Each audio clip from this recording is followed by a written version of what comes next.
রেস্টুরেন্টে তো প্রচুর তেল দেয়, দেখো একটু তেল নেই কি সুন্দর বাড়ছে, এখানে কোনোদিন গ্যাস হবে না।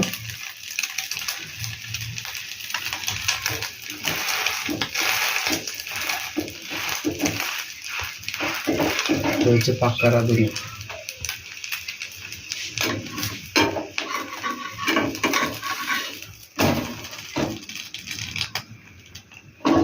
যে যে খেতে চাও চলে এসো আমার বাড়ি, টিফিন সম্পূর্ণ ফ্রি।